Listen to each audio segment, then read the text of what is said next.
गर्मी इतना बा कि जितना होला आग के गोला में। अरे गर्मी इतना बा कि जितना होला आग के गोला में। रंगदारी करे का मन बानू बेटा तो आओ निषाद जी के टोला में बुझाई।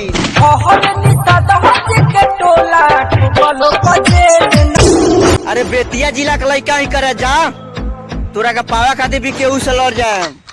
समझा दी अपना भाई के बीच में ना आवे, कहा से जीजा से लागल पड़ जाई ओकरा महंगा।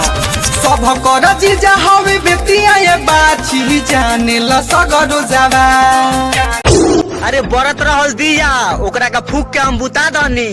निषाद जी से ओकरा रंगदारी करत रहल भोसड़ी वाला, ओकरा गाड़ी में पिस्टल डाल के मुआ दहनी। अरे बिनवा से जवान रंगदारी बतियाई कदीने में धान के मुंह दिहल जाई कदीने में। अरे निषाद जी के लगा कितना पावर होला, कोई मिलिए तो हम तोरा के बता देम। अरे निषाद जी के लगा कितना पावर होला, कोई मिलिए तो हम तोरा के बता देम।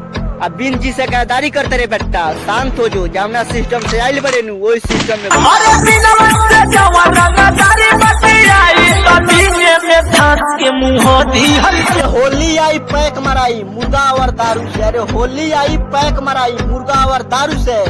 का हो अंगद प्रेमी निषाद भाई टेंशन मत लो, तारा गाना के बजवा के नचनिया के नचवा के भेज देवल 4 बजे गाड़ी से। एगो रंग दाया एगो रंग तावे माया करे लागो तावे काला रंगा माया पी। बात विचार बैठावा भाई, ट्रेंडिंग में इनकरा के लावे के बा। बात विचार बैठावा भाई, ट्रेंडिंग में इनकरा के लावे के बा। सपोर्ट करके जइहा लगिन हो निषाद भाई, का संगत प्रेमी निषाद भाई के होली के गाना आवे वाला बा। रंगा माया पी रस से घोड़ी भीतर जाता पड़ी लागो तावे काला एगो रंग दाया एगो रंग